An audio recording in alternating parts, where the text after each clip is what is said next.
What's going on, YouTube? It's your boy Flames back at it again. Another Bible reading. Today, we're about to be reading out of. Oh, here we go.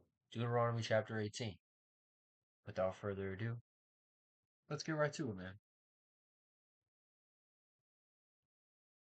Provision for priests and Levites. The Levitical priests, all the tribe of Levi, shall have no portion of inheritance with Israel. They shall eat the Lord's food offerings as their inheritance. They shall have no inheritance among their brothers, as the Lord is their inheritance, as he promised them. And this shall be the priest's due from the people, from those offering a sacrifice, whether an ox or a sheep. They shall give to the priest the shoulder and the two cheeks and the stomach.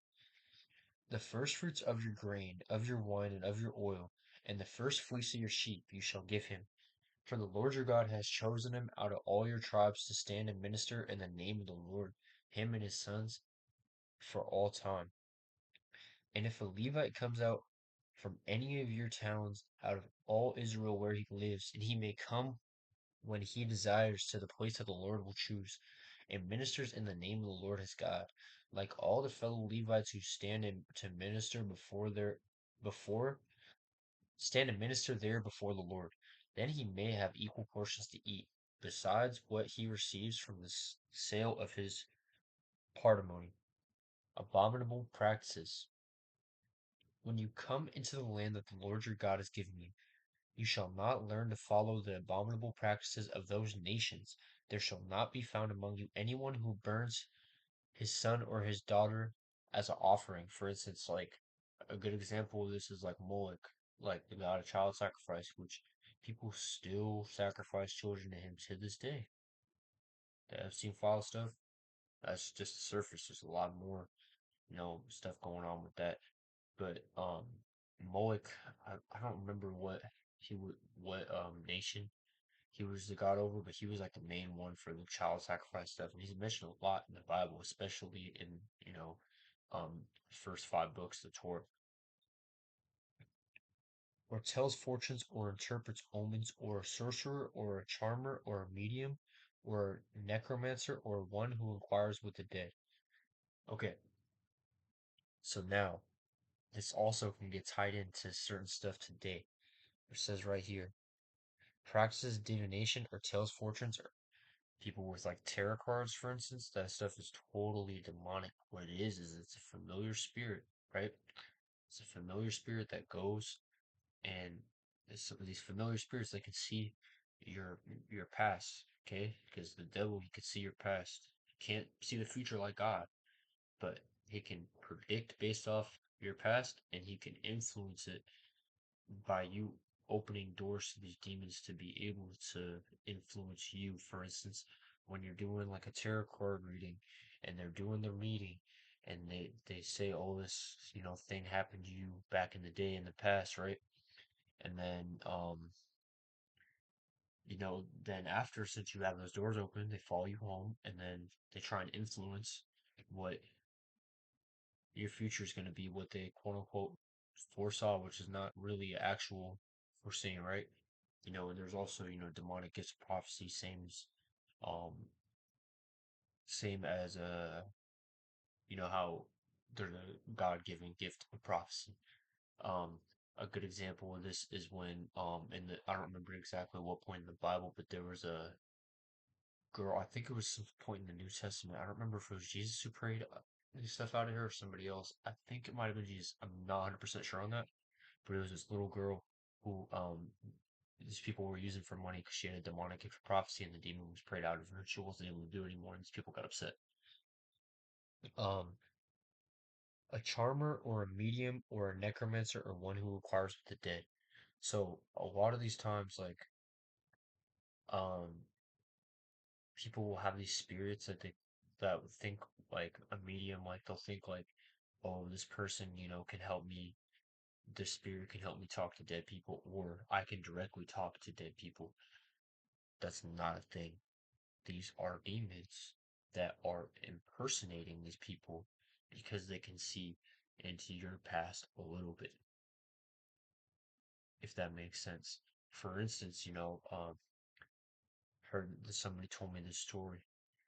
He was like, yeah, you know, I thought that I was used to be able to talk to my late, dead uncle. So, I realized later on in my biblical journey, I was just talking to a demon and I had to repent for stuff like that. That wasn't me, that was somebody else who told me this. So, for instance, like my mother, she thinks that she could talk to dead people and stuff like that. And, all the heavy into like Wiccan stuff, bunch of that stuff. It's all, it's just all demonic. All these powers that aren't, if it's not from God, it's just straight up demonic. There's no good magic or bad magic or white magic, black magic. No, it's all bad, and this stuff was happening back then, and now it's still happening today, except it's right in front of us and we just don't even we just don't even see it. Like then it was just like open, like people were talking about it and stuff. Now it's like, okay, like, you can't call that stuff demonic. It's demonic.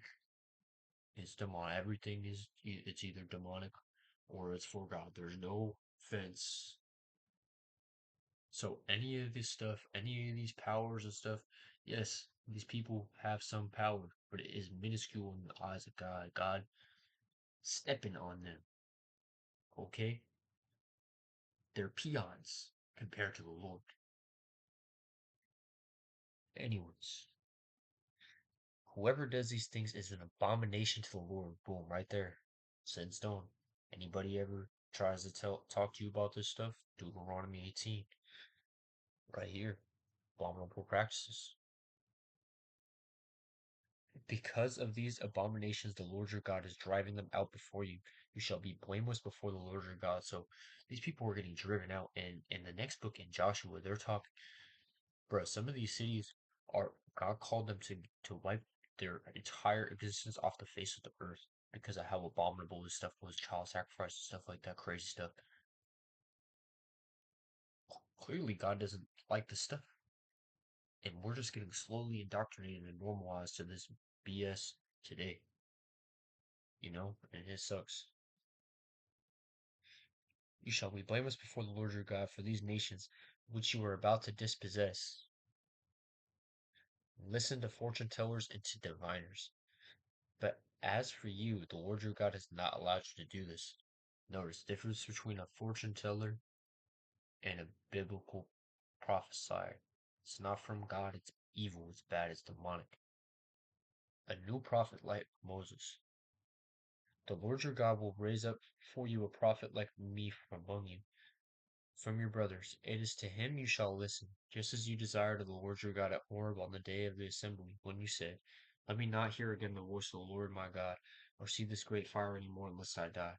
And the Lord said to me, they are right in what they have spoken.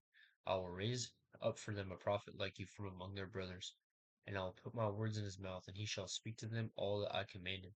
And whoever will not listen to my words that he shall speak in my name, I myself will require it of him. But the prophet who presumes to speak a word in my name that I have not commanded him to speak, or, or who speaks in the names of other gods, that same prophet shall die. And if you say in your heart, how may we know that the word that the Lord has not spoken? When a prophet speaks in the name of the Lord, if the word does not come to pass or come true, that is a word that the Lord has not spoken. The prophet has spoken it presumptuously. You need not be afraid of him. So this is basically saying, how are you able to differentiate, bad from good prophecy? And if the word does not come to pass or come true, that is a word that the Lord has not spoken. So that's a telltale sign right there. Um, because some of these things, that were predicted, like stuff with Jesus and stuff, it didn't happen for thousands and thousands of years. Um, yeah. That is the end of this chapter. Um, I really appreciate y'all for watching. Hopefully, you got something out of this video. I appreciate y'all so much. And that'll be it for today. I gotta hurry up and get this video uploaded before midnight. It's 11:51. I was working late, but I still kind of procrastinate a little bit, you know. Um, but yeah, God bless you guys. Please pray for me. Um, and if you watch this video, God bless you. And I'm gonna catch y'all tomorrow. Probably, late, same time, unless, I'll wake up early. Um, but yeah, thank y'all so much for watching. And I'm gonna catch y'all tomorrow. Peace.